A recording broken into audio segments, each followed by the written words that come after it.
हे guys, welcome back to our YouTube channel Decode Bits. So guys, आजच्या आपल्या JavaScript series part 21 मध्ये आपण कव्हर करणार आहोत जावास्क्रिप्ट ब्रेक स्टेटमेंट आणि JavaScript continue statement. So guys, मागच्या जावास्क्रिप्टच्या काही व्हिडिओज मध्ये आपण जावास्क्रिप्ट लूप्स कव्हर केलेले आहेत, जसं की while loop, do while loop, for loop. So ह्या लूप मध्ये काम करताना किंवा हे लूप जेव्हा आपण रन करतो, तर हे लूप रन केल्यानंतर जर एखाद्या स्पेसिफिक कंडिशनवर आपल्याला लूप एक्झिट करायचा असेल किंवा स्टॉप करायचा असेल, तर त्या केसमध्ये आपण ब्रेक स्टेटमेंट आणि कंटिन्यू स्टेटमेंटचा यूज करत असतो. सो तो कशा प्रकारे करायचा, ब्रेक स्टेटमेंट कधी यूज करायचं, कंटिन्यू स्टेटमेंट कधी यूज करायचं, सो हे आपण आजच्या आपल्या व्हिडिओमध्ये कव्हर करणार आहोत. So without any further delay will start our today's video. Let's get started.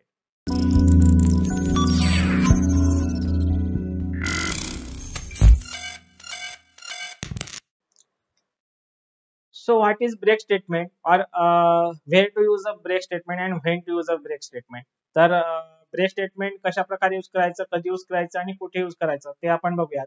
So break statement म्हणजे काय, तर एक प्रकारे लूप एखाद्या स्पेसिफिक कंडिशनला आपल्याला स्टॉप करायचा असेल, तर त्या केसमध्ये आपण ब्रेक स्टेटमेंटचा यूज करत असतो. अगदी सोपा कन्सेप्ट आहे. सो आपण सपोज आपल्याकडे एखादा फॉर लूप आहे. सो आपण एक्झाम्पल घेऊन समजून घेणार आहोत. सपोज आपल्याकडे एखादा फॉर लूप आहे, जसं की इथे आपण एक फॉर लूप घेतला. For let i is equal to 0, i is less than 5 आणि आय प्लस प्लस. सो अशा प्रकारे आपला हा एक फॉर लूप आहे.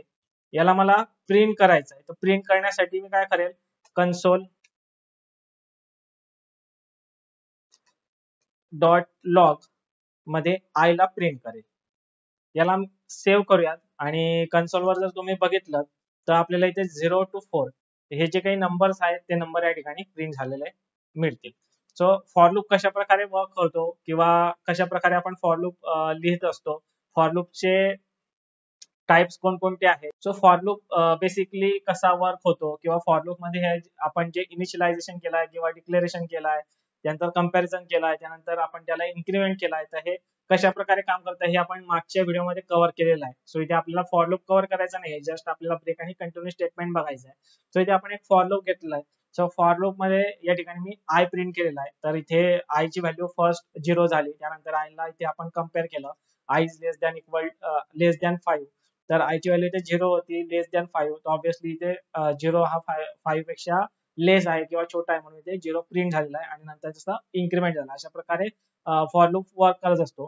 पण आपल्याला जर एखाद्या स्पेसिफिक कंडिशनला लूप स्टॉप करायचा किंवा लूप एक्झिट करायचा आहे, तर त्या केसमध्ये आपण ब्रेक स्टेटमेंटचा यूज करत असतो. आता सपोज मला आय ची व्हॅल्यू जेव्हा 3 असेल तेव्हा लूपला एक्झिट करायचा आहे, तर त्या केसमध्ये आपण काय करतो, ब्रेक स्टेटमेंटचा यूज करतो. आता कशा प्रकारे, तर ते आपण बघूया. आता मी इथे कंडिशन घेईल इफ. त्या ठिकाणी आपल्याला इफचा यूज करायचा आहे. I equal to 3. जेव्हा आय ची व्हॅल्यू 3 असेल तेव्हा आपल्याला काय करायचं आहे, लूप एक्झिट करायचा, म्हणजेच काय, तर ब्रेक करायचा आहे. इथे मी ब्रेक स्टेटमेंट घेईल. अगदी सोपा कन्सेप्ट आहे. इथे जस्ट तुम्हाला कंडिशन चेक करायची आणि त्यानंतर इथे ब्रेक करायचा. तर ब्रेक झाल्यानंतर जो कंट्रोलर आहे तो डायरेक्ट लूपच्या बाहेर पडेल आणि परत आपलं एक इटरेशन नाही होणार किंवा जे रिमेनिंग इटरेशन आहे ते इटरेशन नाही होणार. त्याला सेव्ह करूया आणि ब्राउझरवर तुम्ही इथे बघितलं तर इथे 0, 1 आणि 2 प्रिंट झालेला आहे. 3 आणि 4 हे प्रिंट झालेलं नाहीये. तर कशामुळे प्रिंट नाही झालाय, कारण इथे आपण ब्रेक स्टेटमेंट यूज केलाय. सो हे वर्क कशा प्रकारे होतं, तर इथे आय ची व्हॅल्यू इनिशियली 0 आहे. इथे 0 ने 5 सोबत कंपॅरिझन झालेला आहे, 0 चा 5 सोबत कंपॅरिझन झालेला आहे. जसं की 0 इज लेस दॅन 5, तर इथे हे स्टेटमेंट जे आहे किंवा हे जे कंपॅरिझन आहे ते आहे ट्रू, म्हणून त्याने इथे खाली गेलाय. त्यानंतर म्हणजे लूप मध्ये गेलेला आहे कंट्रोलर. त्यानंतर त्याने ही कंडिशन चेक केलेली, if i is equal to 3, i equal to 3. तुम्ही डबल इक्वल टू किंवा ट्रिपल इक्वल टू दोघांचा यूज करू शकतात. So i equal to 3. तर इथे त्याने कम्पेअर केलाय की आय ची जी व्हॅल्यू आहे ती ही जी 3 आहे या दोघी सेम आहेत का.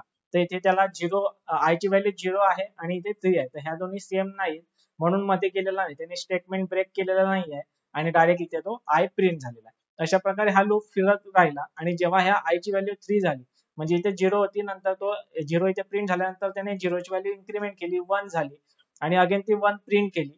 1 च्या नंतर ती 2 झाली, अगेन 2 प्रिंट झाली, त्यानंतर इथे 3 झाली आणि 3 इथे झाल्यानंतर काय झालं, इथे मध्ये आत गेला तो, याची आय ची व्हॅल्यू 3 झाली, इथे कम्पेअर झालं आय 3 इज लेस दॅन 5, तर ही कंडिशन फुलफिल झाली, याचा आउटपुट ट्रू मिळालं, म्हणून तो आतमध्ये गेला आणि कंट्रोलर आतमध्ये गेल्यानंतर आय ची व्हॅल्यू 3 होती, त्याने इथे इफ कंडिशन मध्ये चेक केलं 3 equal to equal to equal to 3, तर ही कंडिशन पण इथे काय मिळाली, त्याला ट्रू मिळाली, फुलफिल झाली, म्हणून त्याने आपला जो लूप आहे तो ब्रेक केला.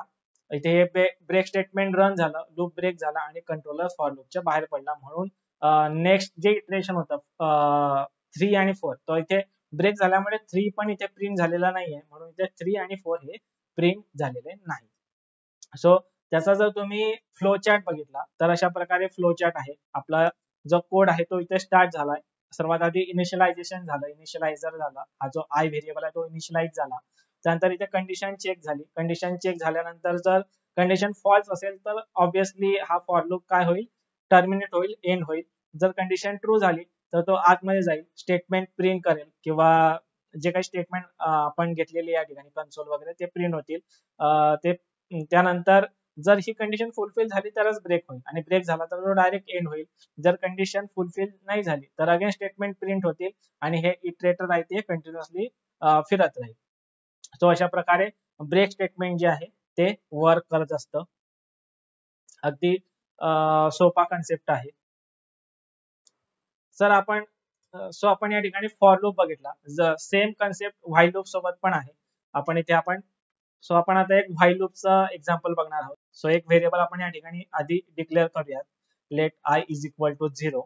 त्यानंतर या ठिकाणी आपल्याला काय घ्यायचं आहे, व्हाईल लूप घ्यायचा आहे. सो व्हाईल मध्ये आपण कंडिशन चेक करणार आहोत, आय इज लेस दॅन 5 आणि ब्रॅकेट मध्ये आय ला प्लस प्लस करायचं आपल्याला, म्हणजेच काय करायचं, आय ला इन्क्रीमेंट करायचं आहे. त्यानंतर इफ, जसं फॉर लूप मध्ये आपण ब्रेक स्टेटमेंट साठी इफ कंडिशन चेक केली, त्याचप्रमाणे व्हाईल लूप मध्ये पण आपल्याला कंडिशन चेक करायची आणि ब्रेक स्टेटमेंट लिहायचं आहे. So if i equal to 3 आणि इथे जर आय ची व्हॅल्यू 3 असेल तर आपल्याला काय करायचं आहे, हा जो लूप आहे तो काय करायचा आहे, ब्रेक करायचा आहे. आणि यानंतर आपल्याला इथे कन्सोल प्रिंट करायचा आहे, कन्सोल डॉट लॉग, आणि कन्सोल डॉट लॉग मध्ये आपण या ठिकाणी आय ला प्रिंट करणार आहोत. सेव्ह करूयात. ब्राउझरला जर तुम्ही बघितलं तर इथे 1 आणि 2 हे दोनच व्हॅल्यूज या ठिकाणी प्रिंट झालेला आहे. जेव्हा 3 ह्या आय ची व्हॅल्यू जेव्हा 3 झाली, हे इन्क्रीमेंट झाला, आय ची व्हॅल्यू जेव्हा 3 झाली तेव्हा त्यांनी इथे कम्पेअर केलं, 3 equal to equal to equal to 3, ही जी कंडिशन आहे ती फुलफिल झाली, स्टेटमेंट ब्रेक स्टेटमेंट रन झालं आणि आपला हा जो व्हाईल लूप आहे तो टर्मिनेट झाला आणि कंट्रोलर जो आहे तो व्हाईल लूपच्या बाहेर पडलेला आहे. सो अशा प्रकारे ब्रेक स्टेटमेंट जे आहे ते वर्क करत असतं किंवा जावास्क्रिप्ट मध्ये काम करत असतं. सो जसं प्रकारे ब्रेक स्टेटमेंट आहे जे की लूपला टर्मिनेट करण्याचं काम करतं किंवा ब्रेक करण्याचं काम करतं, त्याचप्रमाणे कंटिन्यू स्टेटमेंट सुद्धा जावास्क्रिप्ट मध्ये काम करत असतं, पण एक्झॅक्टली याचं वर्क ब्रेक सारखं नाहीये. हे आपल्या लूपला टर्मिनेट नाही करत, पूर्णपणे टर्मिनेट नाही करत, तर कंटिन्यू स्टेटमेंट स्किप करण्याचं काम करतं. जर एखादी स्पेसिफिक कंडिशन तुम्ही इथे जर स्क्रीनशॉट मध्ये बघितलं तर आपण सेम फॉर लूपचा एक्झाम्पल घेतलाय, पण ब्रेकच्या ठिकाणी आपण कंटिन्यू कीवर्ड यूज केलेला आहे किंवा कंटिन्यू स्टेटमेंट यूज केलेला आहे. तर इफ आय इक्वल टू 2, जर आय ची व्हॅल्यू 2 असेल तर कंटिन्यू कर, तर त्या केसमध्ये आपण जो 2 प्रिंट होणार होता त्याला आपण जस्ट स्किप केलेला आहे आणि नेक्स्ट व्हॅल्यू म्हणजे 3 ची व्हॅल्यू आहे ती 3 व्हॅल्यू त्या ठिकाणी प्रिंट केलेली आहे. The condition statement terminate the execution of the statement in the current iteration of a loop such as for, while and do while loop and immediately continues to the next iteration. तर continue statement काय करतं, तर just ते जे काही condition असेल तर त्या ऑन द कंडिशन बेसवर ते जे स्टेटमेंट आहे ते स्किप करण्याचं काम करतं किंवा जे नेक्स्ट इटरेशन जे होणार आहे ते इटरेशन स्किप करण्याचं काम कंटिन्यू स्टेटमेंट करत असतं आणि त्याच्या नेक्स्ट स्टेटमेंट ते प्रिंट करत असतं. तो याचं पण एक्झाम्पल आपण बघणार आहोत. तत्पूर्वी आपण बघूया याचा फ्लो चार्ट. जर तुम्ही ते फॉर लूपचा जर स्क्रीनशॉट आहे तो स्क्रीनशॉट बघितला आणि त्याचा फ्लो चार्ट जर बघितला तर इथे सर्वात आधी लूप स्टार्ट झालेला आहे, त्यानंतर इटरेशन झालेलं आहे जसं, त्यानंतर इथे कंडिशन चेक झालेली आहे, सो इटरेशन म्हणजेच काय, तर इथे इनिशियलायझेशन झालं एक प्रकारे, नंतर त्याची कंडिशन चेक झाली, जर कंडिशन फुलफिल झाली तर तो आतमध्ये जाईल, स्टेटमेंट प्रिंट करेल, अदरवाईज तो लूपच पूर्णपणे एक्झिक्यूट होईल. त्यानंतर जी आपण कंटिन्यूची स्टेटमेंट या ठिकाणी घेतलेलं आहे, तर ते कंटिन्यू स्टेटमेंट या ठिकाणी चेक होईल, आणि जर ते येस असेल तर तो नेक्स्ट इटरेशनला जाईल, आणि जर ते फॉल्स असेल तर त्याचे म्हणजे पुढचे जे काही स्टेटमेंट असतील कंटिन्यू स्टेटमेंटच्या नंतर जे काही आपण कन्सोल वगैरे किंवा जे काही स्टेटमेंट लिहिले असतील प्रोग्रामिंगचे, ते स्टेटमेंट या ठिकाणी एक्झिक्यूट होतील, आणि अशा प्रकारे आपला जो कंटिन्यूचा जो लूप आहे तो अशा प्रकारे वर्क करेल. सो याचंही आपण एक्झाम्पल बघणार आहोत. सो अगेन आपण या ठिकाणी फॉर लूप घेऊया. Let I is equal to 0, I is less than 5, I plus plus. मगाशी आपण ब्रेक यूज केलेलं, आता आपल्याला कंटिन्यू यूज करायचा आहे. सो अगेन आपण इथे कंडिशन चेक करूया. इफ I इक्वल टू 3, जर 3 असेल तर आपल्याला काय करायचं आहे, कंटिन्यू यूज करायचा आहे. आणि त्यानंतर या ठिकाणी आपण काय करणार आहोत, कन्सोलला प्रिंट करणार, कन्सोल डॉट लॉग आय. याला आपण सेव्ह करूयात आणि जाऊया ब्राउझरवर. तुम्ही इथे बघू शकता 0, 1, 2, 3 प्रिंट झालेला नाहीये आणि डायरेक्ट 4 प्रिंट झालेला. तर 3 का प्रिंट नाही झाला, तर आपण जेव्हा ह्या आय ची व्हॅल्यू 3 असेल तेव्हा त्याला आपण काय केलंय, कंटिन्यू करायला सांगितलं, म्हणजे 3 प्रिंट करायचा नाहीये, नेक्स्ट इटरेशन कंटिन्यू करायचं आहे. म्हणून तो काय केलं, इथे जेव्हा 3 आलं तेव्हा त्याने कंटिन्यू जे स्टेटमेंट आहे ते एक्झिक्यूट झालं. त्यामुळे हा जो आय ची व्हॅल्यू 3 जी आहे ती 3 इथे प्रिंट नाही झाली, तो डायरेक्ट नेक्स्ट इटरेशनला गेला, त्याने इथे आय जो आहे तो प्लस प्लस करून टाकला, म्हणजे 3 जी व्हॅल्यू होती आयची ती 4 झाली, आणि अगेन या ठिकाणी 4 प्रिंट झाला. सो अशा प्रकारे कंटिन्यू स्टेटमेंट वर्क करत असतं किंवा वर्क होत असतो कंटिन्यू स्टेटमेंटचा. सो आपण ब्रेक आणि कंटिन्यू हे दोन्ही कन्सेप्ट या ठिकाणी बघितले. तर आपण आता एक रिअल एक्झाम्पल बघणार आहोत. तर आपण बऱ्याच वेळेस ट्रॅव्हलिंग करतो सिटीमध्ये, तर सिटीमध्ये ट्रॅव्हलिंग करताना आपल्याला बऱ्याच ठिकाणी सिग्नल्स लागत असतात. आता सिग्नल पण एक प्रकारे ब्रेक आणि कंटिन्यू यावरच काम करत असतात. जसं की रेड सिग्नल जेव्हा ग्लो होतो तेव्हा आपण स्टॉप करतो व्हेकल किंवा ब्रेक लावतो, आणि जेव्हा ग्रीन सिग्नल ग्लो होतो तेव्हा आपण मूव्ह करतो किंवा व्हेकल जे असतात त्या मूव्ह होत असतात. तर सेम एक्झाम्पल आपण इथे जावास्क्रिप्ट मध्ये करण्याचा प्रयत्न करणार आहोत. सो एक प्रकारे रिअलिस्टिक एक्झाम्पल आपण करणार आहोत. सो इथे आपण एक सर्वात आधी आपण इथे एक ॲरे डिक्लेअर करणार आहोत, सिग्नल्स म्हणून, आणि ह्या ॲरे मध्ये आपल्याला काय करायचं आहे, सिग्नल्सचे नावं लिहायचे. जसे कोणकोणते सिग्नल असतात, एक रेड असतो, त्यानंतर एक ऑरेंज असतो. ऑरेंज म्हणजे काय की आता सिग्नल ग्रीन होणार आहे, तुम्ही रेडी राहा मूव्ह करण्यासाठी. सो त्यासाठी आपण ऑरेंज म्हणून एक आपल्याकडे सिग्नल असतो, आणि लास्टचा जो सिग्नल आहे तो काय आहे, ग्रीन आहे. सो अशा प्रकारे 3 सिग्नल्स असतात. तर हे 3 सिग्नल्स आपल्याला काय करायचे, फॉर लूपने याला इटरेट करायचा. हा जो ॲरे आहे सिग्नलचा याला आपल्याला सर्वात आधी इटरेट करायचा आहे. तर त्यासाठी आपण इथे फॉर लूप घेणार आहोत, आणि अगेन फॉर लूप मध्ये एक व्हेरिएबलला आपल्याला इनिशियलाइज करायचा आहे. त्यानंतर ते जो व्हेरिएबल इनिशियलाइज केला त्याला आता आपण काय करणार आहोत, कम्पेअर करणार आहोत, is less than equal to signals dot length, signals dot length, आणि नंतर आयला आपल्याला काय करायचं आहे, इन्क्रीमेंट करायचा. आयचा आपल्याला काय करायचं आहे, इन्क्रीमेंट करायचा, इन्क्रीज करायचा आहे बाय 1 ने. सो इथे आपण फॉर लूपने ह्या ॲरेला इथे इटरेट करतोय, फॉर लूप लावला ह्या ॲरेसाठी. आता आपल्याला काय करायचं आहे, ब्रेक आणि कंटिन्यू स्टेटमेंटचा यूज करायचा आहे. तर त्यासाठी आपल्याला कंडिशन्स लावावे लागतील. तर आपण या ठिकाणी कंडिशन्स लावणार आहोत. सो सर्वात आधी इफ कंडिशन घेऊया, जो सिग्नल्स ऑफ आय. तर जेव्हा या सिग्नल्स ऑफ आय ची व्हॅल्यू रेड असेल तेव्हा आपल्याला काय करायचं आहे, ब्रेक करायचा आहे. म्हणजेच काय, तर आपल्या ज्या काही व्हेकल्स असतील त्यांना स्टॉप करायचं आहे, थांबवायचं आहे. तर त्यासाठी आपण इथे एक कन्सोल घेऊया आणि कन्सोल मध्ये मेसेज प्रिंट करूया, console dot log.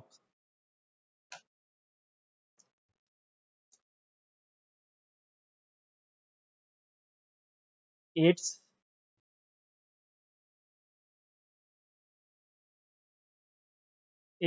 Red. Signal काय झालाय, रेड झालेला आहे. तर आता स्टॉप नाव, तुम्हाला काय करायचं आहे, स्टॉप व्हायचं आहे, स्टॉप नाव. सो हे स्टेटमेंट या ठिकाणी आपण इथे घेतलेलं आहे, कन्सोल मध्ये प्रिंट केलं आहे. आणि नंतर आपल्याला काय करायचं आहे, ब्रेक स्टेटमेंट लावायचं आहे. म्हणजे रेड असेल तर आपल्याला काय करायचं आहे, लूपला थांबवायचं आहे, स्टॉप करायचं आहे. तर हे झालं रेड साठी.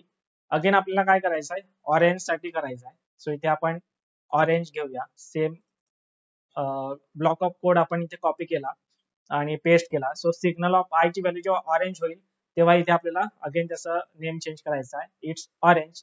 आणि इथे मेसेज आपण चेंज करूया, ready to move, ready to move.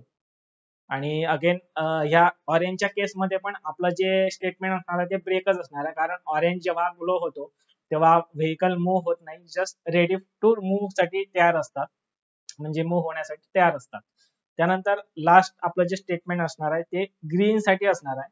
So green साठी आपण इथे ब्लॉक ऑफ कोड लिहिणार आहोत किंवा इफ कंडिशन घेणार आहोत. सो इथे ग्रीन घेतलं मी. सो अगेन याचा कलर जो आहे इथे आपल्याला स्टेटमेंट मध्ये पण चेंज करावं लागणार आहे, इट्स ग्रीन. आणि रेडी टू मूव्हच्या ठिकाणी आपल्याला काय करायचं आहे, मूव्ह नाव, मूव्ह नाव. म्हणजे तुम्ही आता जाऊ शकता किंवा मूव्ह करू शकता, होऊ शकता. तर इथे आता ब्रेक नाही करायचा आहे, इथे आपल्याला कंटिन्यू स्टेटमेंटचा यूज करायचा आहे, कंटिन्यू. आणि याला आपण काय करणार आहोत, सेव्ह करणार आहोत. आता सेव्ह केल्यानंतर जर तुम्ही इथे बघितलं तर आपल्या ऍरे मध्ये रेड आहे, ऑरेंज आहे, ग्रीन आहे. तर सर्वात आधी जेव्हा आपला लूप फर्स्ट टाइम इटरेट करेल किंवा फिरेल तेव्हा सर्वात आधी आय ची व्हॅल्यू काय असणार आहे, ते रेड असणार आहे. तर म्हणजे सिग्नल काय झालेला आहे, आता रेड झालेला आहे. आपल्याला काय करायचं आहे, थांबायचं आहे, स्टॉप व्हायचं आहे. तर इथे जर तुम्ही कन्सोलवर बघितलं तर इथे मेसेज प्रिंट झालेला आहे, इट्स रेड स्टॉप नाउ. आता रेड झाला. आता रेडचा आपल्याला काय करायचं, ऑरेंज करायचं. त्यासाठी मी हा रेड जो आहे तो इथनं रिमूव्ह करेल, याला सेव्ह करेल. आणि जर तुम्ही इथे बघितलं कन्सोलवर तर it's orange now ready to move, म्हणजे आपला सिग्नल जो आहे तो ऑरेंज झालेला आहे. आता तुम्ही रेडी राहा मूव्ह होण्यासाठी, म्हणजे थोड्या वेळात आपला सिग्नल जो आहे तो ग्रीन होणार आहे. तर आता हा झाला ऑरेंज. आता जर आपण इथे ऑरेंजला पण इथं रिमूव्ह केलं आणि इथे याला सेव्ह केलं तर आपला सिग्नल आता ग्रीन झालेला आहे. तर इथे ही इफ कंडिशन तो चेक करेल आणि काय करेल की it's green now move now. आता इट्स ग्रीन मूव्ह नाउ. तर इथे जर कन्सोलला तुम्ही बघितलं तर it's green move now. So अशा प्रकारे आपण एक सिग्नल सिस्टीम जावास्क्रिप्ट मध्ये ब्रेक आणि कंटिन्यूचा यूज करून क्रिएट करू शकतो किंवा बनवू शकतो. अगदी सोपा कन्सेप्ट आहे ब्रेक आणि कंटिन्यू. आय होप तुम्हाला हा आजचा ब्रेक आणि कंटिन्यूचा कन्सेप्ट समजला असेल. जर आजचा कन्सेप्ट तुम्हाला समजला असेल तर आपल्या चॅनलला, आपल्या व्हिडिओला लाईक करा, शेअर करा, कमेंट करा. आणि चॅनलला जर नवीन असाल तर सबस्क्राईब करायला विसरू नका. सो पुन्हा भेटूया एका नवीन कन्सेप्ट सोबत एका नवीन व्हिडिओ मध्ये. Till then take care and bye. Thanks for watching the video.